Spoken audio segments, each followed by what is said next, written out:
Hola, bienvenido, bienvenida a este video. Yo soy Óscar Manuel Méndez González, soy alumno de Psicología de la Universidad Nacional Autónoma de México en la FES Iztacala en el sistema SUAYET. Y bien, en este video voy a exponer el tema de la experimentación en psicología. Sobre todo, pues es un video que es tarea del módulo 200 que se titula El método experimental en psicología.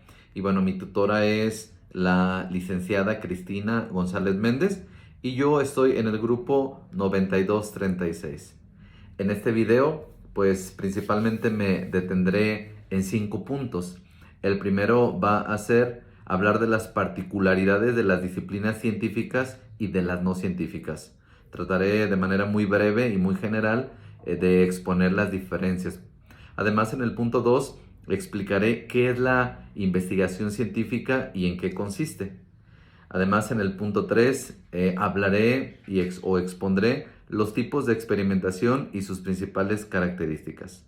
En el punto 4 me detendré un poco a hablar de cómo es que la psicología es clasificada como ciencia y cuáles son sus características. Y para concluir, en el punto 5 expondré los elementos del método científico en psicología de manera muy general. Bien, pues bienvenido o bienvenida a este video. Bien, pues iniciemos diciendo que para hablar de las particularidades de las disciplinas científicas y las no científicas, primeramente tendríamos que acercarnos a definir lo que es ciencia. Y McGuigan, 1996, señala que existen diferentes definiciones de lo que es ciencia. Algunas son definiciones de contenido y otras de proceso. Una típica definición de contenido es que ciencia es una acumulación del conocimiento integrado, mientras que una definición de proceso es que la ciencia es una actividad que consiste en descubrir variables importantes de la naturaleza. Por otro lado, también McGuigan señala que existe una definición clásica que incorpora tanto el contenido como los procesos. Y él dice entonces que ciencia es una serie interconectada de conceptos y de esquemas conceptuales desarrollada como resultado de la experimentación y de la observación. McGuigan agrega también que existen 3 grupos de disciplinas. Un primer grupo en donde podríamos incluir la física, la química, la biología, la sociología, la psicología, la antropología y la astronomía. Son ciencias que para resolver sus problemas y dar aportes científicos necesitan del llamado método científico. Existen otros 2 grupos que son las disciplinas de las artes o de las humanidades que no necesariamente requieren del método científico. Y también existe un tercer grupo que son las disciplinas metafísicas, al menos así por él nombradas, que pues tampoco requieren del método científico. Una diferencia entre las primeras disciplinas que mencioné, que son las que utilizan el método científico, es que estas, en comparación a la segunda y al tercer grupo, pues se encargan de solucionar problemas solubles a partir del método científico, mientras que el segundo grupo y el tercer grupo de disciplinas resuelven problemas indisolubles. Bien, el problema soluble es el que plantea una pregunta a la que se le puede dar respuesta mediante el uso de nuestras capacidades normales, mientras que el problema insoluble plantea una pregunta que en esencia no tiene respuesta. Podríamos decir entonces que las disciplinas científicas que parten del método científico pues son ciencias empíricas. De ahí que son disciplinas científicas. Ahora pasemos a exponer el segundo punto. ¿Qué es la investigación científica y en qué consiste? Pues bien, el método científico que es necesario para la investigación científica es un método basado en varios pasos. El primer paso consiste en el planteamiento del problema. El segundo paso del método científico para poder hacer una investigación de rigor científico es la formulación de una hipótesis. El experimentador formula una hipótesis tentativa al problema. Y bueno, a esta formulación se le llama así. A esta solución tentativa o formulación tentativa se le llama hipótesis. Puede ser una hipótesis razonada o puede ser una vaga conjetura.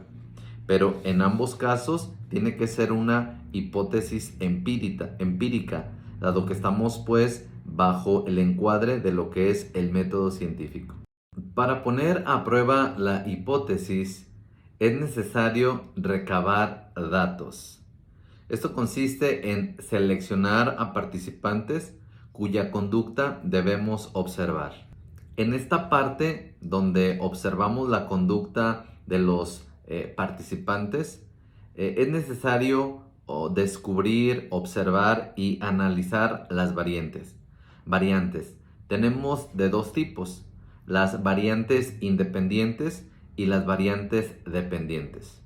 Una vez descubiertas las variables en el análisis, sigue un paso más. Este paso está directamente relacionado con lo observado y es el paso denominado como la generalización de la hipótesis. Posterior a ello, también tenemos el siguiente paso, que son las llamadas predicciones. Estas están directamente relacionadas con la generalización de la hipótesis y concierne al hecho de hacer predicciones sobre la base de la hipótesis. El siguiente paso es la explicación y bueno, en él tratamos de explicar la ley empírica por medio de una teoría apropiada. Esta ley empírica es fruto de la relación encontrada u observada entre las variables independientes y dependientes. Finalmente, lo que quedaría es diseminar lo investigado, es decir, compartir o publicar los descubrimientos, dado que ese trabajo pues es un trabajo objetivo, científico y obviamente digno de ser publicado. Como conclusión del punto número 2 de qué es la investigación científica, decimos entonces que es una investigación crítica, controlada y empírica de fenómenos naturales, guiada por la teoría y la hipótesis acerca de las supuestas relaciones entre dichos fenómenos.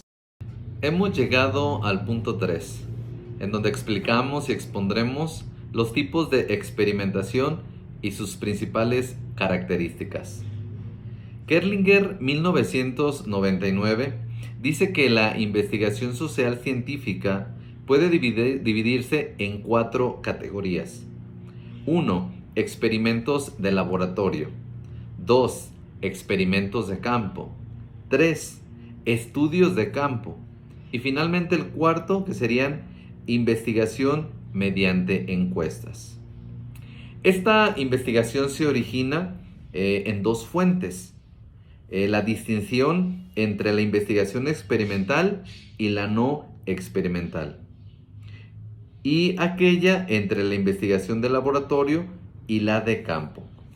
De tal manera que, pues para sintetizar un poco, podríamos decir que hay 2 tipos de experimentación. La que se da en el laboratorio, que es la investigación experimental, y la que se da en espacio de campo o en investigación de campo, que sería la no experimental. Casi para terminar, expongamos el punto características de la psicología que la clasifican como una ciencia. En general son 3 características. La psicología es una ciencia, una disciplina científica con las características de que es materialista, es objetiva y determinista. Materialista porque afirma lo que es obvio, a saber, solo los hechos que son físicos. En la psicología somos objetivos porque es una ciencia en la que aplicamos el principio de la confiabilidad intersubjetiva. Es decir, todos tenemos experiencias subjetivas. Sin embargo, este principio es cuando la experiencia subjetiva va más allá de una persona. Es decir, dos o más personas pueden compartir la misma experiencia. Y finalmente decimos que la psicología es una ciencia determinista porque el determinismo es la suposición de que en la naturaleza hay leyes. Y si hay leyes, entonces podremos precisar las causas de los hechos que tratamos de estudiar. Bien, los elementos del método científico en psicología son los siguientes. El primero, el llamado problema, obstáculo o idea. El científico, al observar alguna conducta, hablando pues de psicología, o algún fenómeno, tiene que saber que necesita plantear un problema. Ese sería el primer paso. El segundo paso sería la hipótesis. Una vez que el científico ha observado, necesita, a partir de lo que ve, formular una posible solución o, mejor dicho, una hipótesis. Y bueno, un tercer elemento sería el razonamiento o la deducción. Con frecuencia este paso es subestimado, sin embargo hay que decir que la parte del razonamiento es uno de los elementos del método pues más importante, si no es que a lo mejor el más importante. Después de este viene el paso o el elemento llamado observación, prueba y experimento. Es el momento o es la fase del método en donde a través de la observación hay que estar probando de manera repetida si el fenómeno o la conducta pues sigue algunas leyes, algunos principios, y si todavía más, si esto que el científico ve también lo puede ver otro científico, de tal manera que se pueda cumplir el principio de observación intersubjetiva, es decir, que dos o más puedan ser testigos de este fenómeno. En conclusión, entonces podemos decir que el método científico tiene los siguientes elementos. El primero, la presentación del problema. El segundo, la formulación de una hipótesis. El tercero, el razonamiento. Y como cuarto, la deducción. Bien, pues fue todo por hoy en este video. Y yo soy Óscar Manuel Méndez, estudiante de psicología de la Universidad Nacional Autónoma de México.